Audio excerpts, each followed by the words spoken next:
Hello learners, welcome to my YouTube channel to the point learning. आज मैं आपके साथ चैप्टर 9 बिजनेस स्टडी क्लास 12 का फाइनेंशियल मैनेजमेंट डिस्कस करने जा रही हूँ, जिसमें मैं फाइनेंशियल डिसीजंस आपके साथ डिस्कस करूंगी कि फाइनेंशियल डिसीजंस क्या होते हैं, कितने तरीके के होते हैं। तो आप अपने बिजनेस के फाइनेंस यानी पैसे से रिलेटेड जो भी डिसीजन लेते हैं उनको हम कहते हैं फाइनेंशियल डिसीजंस। ये फाइनेंशियल डिसीजंस आप 3 पार्ट्स में लेते हैं, यानी 3 तरीके से आपके फाइनेंस का डिसीजन होता है। पहला है इन्वेस्टमेंट डिसीजन, यानी कि आपके पास जो पैसा है उसे कहाँ इन्वेस्ट करना है, यानी कहाँ उस पैसे को आप लगाएं तो आपको प्रॉफिट उससे मिले, किस प्रोजेक्ट में लगाएं तो आपको प्रॉफिट मिले एज अ बिजनेसमैन। नेक्स्ट आते हैं फाइनेंसिंग डिसीजन। फाइनेंसिंग डिसीजन का मतलब होता है कि हम जो पैसा लगाएंगे उस पैसे का इंतजाम कहाँ से करें, हम बैंक से लोन लें या हम शेयर्स इशू करें। तो ये जो फाइनेंसिंग डिसीजन हम लेते हैं इसे हम फाइनेंसिंग डिसीजन कहते हैं। नेक्स्ट आते हैं डिविडेंड डिसीजन, यानी कि जो भी डिविडेंड आपको इन्वेस्टमेंट के बाद जो प्रॉफिट मिलेगा उस प्रॉफिट को किस हिसाब से आप डिस्ट्रीब्यूट करें, मतलब आप उस प्रॉफिट को डिविडेंड के रूप में ज्यादा दे दें या फिर आप उसको रिटेन्ड अर्निंग में ज्यादा रख लें। रिटेन्ड अर्निंग मतलब होता है कि आप अपने बिजनेस में ही दोबारा पैसा लगा दें। ठीक, तो बिल्कुल ये डिसीजन लेना, ये आपके 3 मेजर डिसीजन होते हैं। ठीक, तो इसमें से सबसे पहला जो हम डिसीजन आज डिस्कस करने जा रहे हैं वो है इन्वेस्टमेंट डिसीजन। इसके बाद मैं बाकी डिसीजंस भी आपके साथ 1 बाय 1 डिस्कस करूंगी, तो मेरी सारी सीरीज बहुत ध्यान से देखिएगा। तो स्टार्ट करते हैं इन्वेस्टमेंट डिसीजन से। Decision related to careful selection of assets in which funds will be invested by the firm. अब ये क्या है, आप इन्वेस्ट करें पैसा एसेट्स में और उन एसेट्स का सिलेक्शन जब आप करें, यानी आप किस चीज में पैसा लगाएं ताकि आपको जो फंड्स जो आप लगा रहे हैं उसका रिटर्न आपको अच्छा मिले। जब ये डिसीजन आप एक फर्म में लेते हैं, एक बिजनेस में लेते हैं, तो हम उसे कहते हैं इन्वेस्टमेंट डिसीजन। ठीक, तो सिलेक्शन ऑफ एसेट्स आपके 2 तरीके के होते हैं। 2 बेसिस पे आप एसेट सेलेक्ट करते हो कि हम कहाँ पे पैसा लगाएं अपना, जो हमारे पास पैसा है एक बिजनेस में। तो पहला है to invest in fixed asset, then to invest in current asset. 2 तरीके से आप अपने एसेट्स को, आप अपने पैसे को, इन्वेस्टमेंट को कहीं पर लगा सकते हैं, इन्वेस्ट कर सकते हैं। फिक्स्ड एसेट जिसको हम लॉन्ग टर्म इन्वेस्टमेंट डिसीजन कहते हैं, यानी ये पैसा जब आप फिक्स्ड एसेट में कोई पैसा लगाते हैं तो वो लंबे समय के लिए मेनली लगता है। ठीक, उसका रिटर्न हमें लॉन्ग पीरियड के बाद मिलता है, तो ये लॉन्ग टर्म इन्वेस्टमेंट डिसीजन होता है। इसको हम एक नाम से और जानते हैं जो कि है कैपिटल बजटिंग। इसको हम कैपिटल बजटिंग कहते हैं क्योंकि फिक्स्ड एसेट में आपके मेनली कैपिटल आते हैं। कितने तरीके के आते हैं वो भी मैं आपको समझाती हूँ। तो कैपिटल बजटिंग का जो आप डिसीजन लेते हो या पैसा जो इन्वेस्ट करते हो आप कैपिटल में, उसको हम कैपिटल बजटिंग के नाम से जानते हैं। अब कौन कौन सी चीजों में आप अपना पैसा इन्वेस्ट कर सकते हैं, यानी फिक्स्ड एसेट कौन कौन से ऐसे हैं एक बिजनेस में जहां पैसा इन्वेस्ट होता है। तो purchase of land, building, plant and machinery. जब आप अपने बिजनेस में कोई नई लैंड ले रहे हैं, कोई नया प्लांट स्टैब्लिश कर रहे हैं या कोई नई मशीनरी ले रहे हैं जिसमें बहुत ज्यादा पैसा लग रहा है, आप उस मशीन को लेने में जो पैसा लगा रहे हैं वो आप क्या कर रहे हैं, आप इन्वेस्टमेंट इन फिक्स्ड एसेट कर रहे हैं, क्योंकि उस मशीनरी से प्रोडक्ट बनेगा और तब उसका फायदा आपको होगा। तो बिल्कुल ये क्या है, लॉन्ग टर्म इन्वेस्टमेंट है। देन सेकेंड एग्जाम्पल है आपका launching of a new product. आप किसी नए प्रोडक्ट को लॉन्च कर रहे हो, उसकी पूरी प्रिपरेशन में जो भी पैसा लगे वो भी क्या होता है, आपका कैपिटल एसेट होता है। यानी कि आप फिक्स्ड एसेट में पैसा लगा रहे हो, जिसको कैपिटल बजटिंग हम जानते हैं। देन आते हैं technique in advance, investing in new product, investing in advance technique of production. आप किसी नई टेक्निक ऑफ प्रोडक्शन में पैसा लगा रहे हैं, यानी कोई नई टेक्नोलॉजी आई है या कोई नई टेक्नोलॉजी फॉरेन की है जिसको आप इंडिया में यूज करके उस अपने प्रोडक्ट को और अच्छा करना चाहते हो, तो बिल्कुल उसको लेने में भी, उस नई टेक्निक को लेने में भी बहुत पैसा लगता है आपका, उस नई टेक्नोलॉजी को लेने में भी बहुत पैसा लगता है और उसका रिटर्न भी आपको लंबे समय के बाद मिलता है। तो बिल्कुल इसको भी हम किस एग्जाम्पल में लाते हैं, कैपिटल बजटिंग के एग्जाम्पल में लाते हैं। नेक्स्ट आते हैं major expenditure on advertisement and research and development. कई बार हम अपने प्रोडक्ट का एडवर्टाइजमेंट और रिसर्च यानी प्रोडक्ट हमारा कैसा है, कैसा लग रहा है लोगों को, हम एडवर्टाइजमेंट कितना ज़्यादा करें अपने प्रोडक्ट का कि वो सबके नोटिस में आ जाए, इस सब के लिए भी हम बहुत बड़ा खर्चा करते हैं। तो वो आता है आपका मेजर एक्सपेंडिचर, और ये इसका रिटर्न भी हमें लंबे समय के बाद मिलता है। इसलिए लॉन्ग टर्म इन्वेस्टमेंट और कैपिटल बजटिंग हम इस नाम से इन एग्जाम्पल्स को जानते हैं। आप देखते हैं जो करंट एसेट के हैं, यानी करंट एसेट मतलब कि कैश फॉर्म में जिस एसेट को आप कैश में कन्वर्ट कर ले वो आपका करंट एसेट होता है। इनको हम शॉर्ट टर्म इन्वेस्टमेंट कहते हैं। ये आपके डे टू डे एक्सपेंसेस वगैरह हैं। अगर आप इन्वेस्टमेंट इन चीज़ों में करते हैं, raw material, prepaid expenses, stocks, तो ये आपके कहलाते हैं शॉर्ट टर्म इन्वेस्टमेंट। वैसे मेजरली जो मेन फोकस एक इन्वेस्टर का होता है, एक बिजनेसमैन का होता है, तो वो कैपिटल बजटिंग की ओर ही होता है कि वो कितना ज़्यादा अपने यहाँ कैपिटल बजटिंग करे, क्योंकि उससे बहुत सारे फायदे मिलते हैं जो आगे मैं अभी आपको पढ़ाऊंगी। नेक्स्ट आते हैं हम कैपिटल बजटिंग की बात करते हैं, क्योंकि करंट एसेट में बहुत कम डील होता है। तो importance of capital budgeting decision.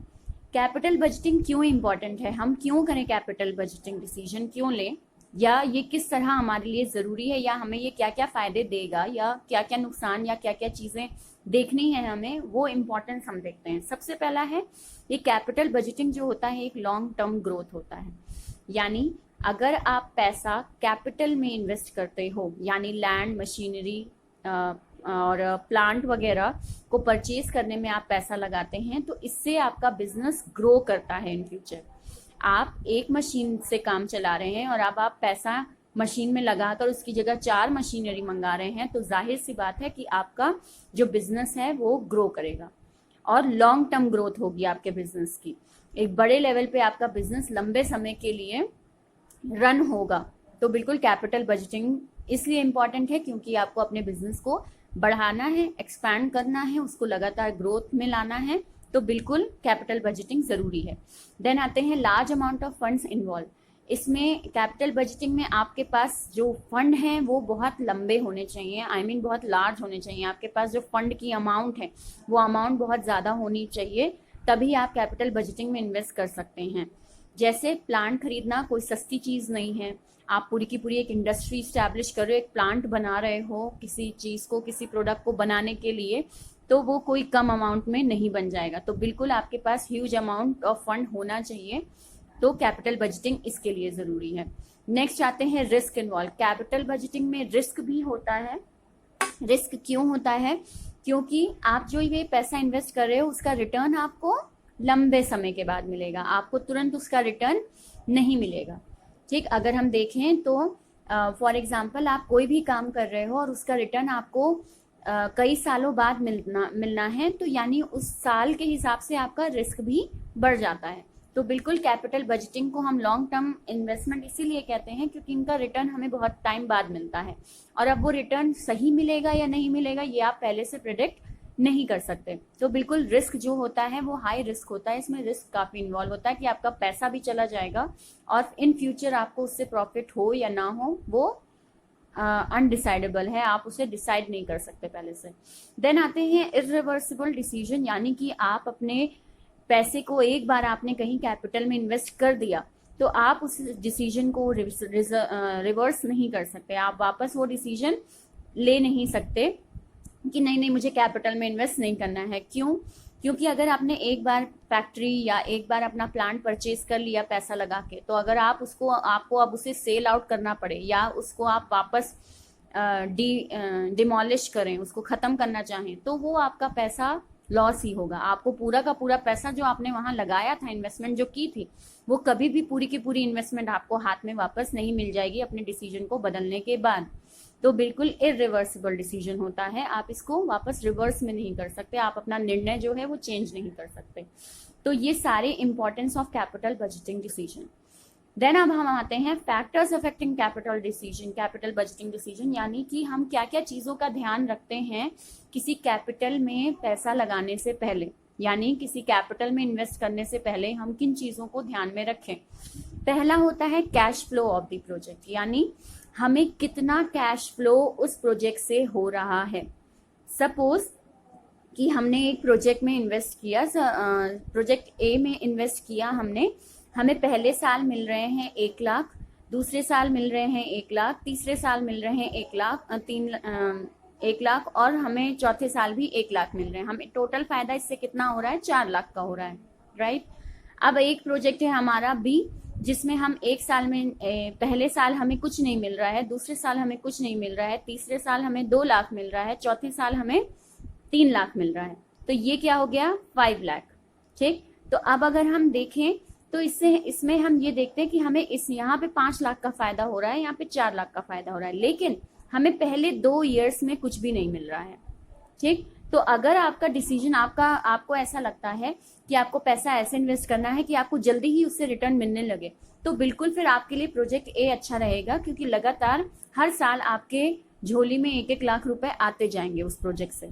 ठीक, वहीं अगर आप रिस्की नेचर के हैं और फिलहाल आपको कैश फ्लो की इतनी ज्यादा नीड नहीं है, तो आप सोचोगे कि हाँ ठीक है, मुझे 1 लाख ज्यादा मिल जाएंगे, मैं अब स्टार्टिंग के 2 ईयर मुझे पैसा नहीं भी मिल रहा है तो कोई बात नहीं, आगे तो मुझे 2 और 3 लाख मिलेंगे, तो बिल्कुल आप तब प्रोजेक्ट बी चूज करोगे।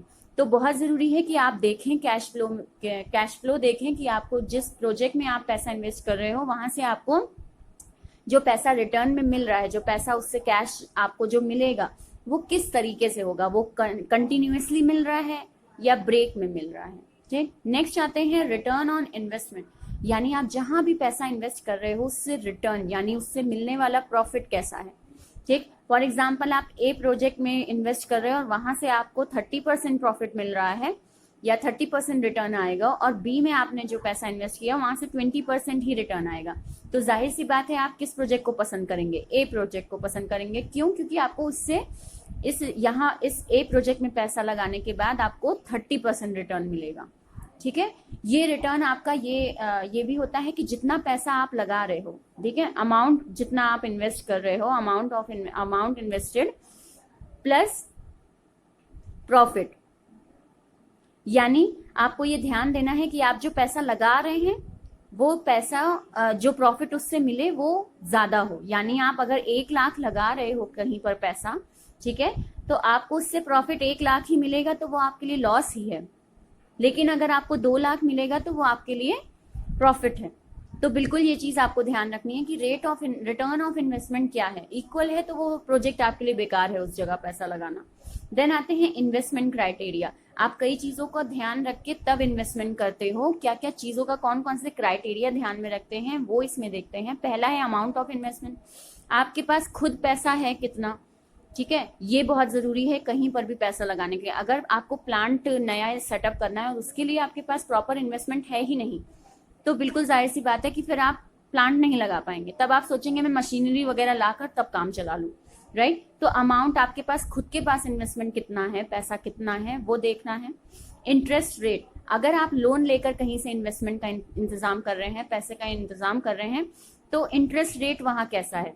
फॉर एग्जाम्पल आप अगर शेयर इश्यू कर रहे हो, सपोज आप मानिए कि आप बैंक से लोन ले रहे हो, ठीक है, लोन लेकर आप पैसा कहीं इन्वेस्ट करने वाले हैं, तो आपका ध्यान सबसे ज्यादा क्या होगा कि इस लोन पर हर महीने या हर 6 महीने में इंटरेस्ट कितना लग रहा है। ठीक, तो बिल्कुल जहां से भी आप पैसे का इंतजाम करें वहां के इंटरेस्ट रेट को देखना बहुत जरूरी होता है, तभी इन्वेस्टमेंट का डिसीजन लेना चाहिए। ठीक, आप हर महीने इंटरेस्ट ज्यादा दे रहे हो और आपको रिटर्न जो मिल रहा है इन्वेस्टमेंट पे वो बहुत कम मिल रहा है, तो वो आपके लिए लॉस ही है। ठीक, क्योंकि हर महीने इंटरेस्ट तो आपने बहुत ज्यादा दिया और उसके बदले जो उस प्रोजेक्ट में पैसा लगाने के बाद फायदा आया वो फायदा बहुत कम है। तो बिल्कुल इंटरेस्ट रेट आप नजर रखते हो कि वो ज्यादा ना होने पाए मेरा, तभी मुझे प्रॉफिट होगा, अदरवाइज प्रॉफिट ही नहीं होगा। देन आते हैं कैश फ्लो।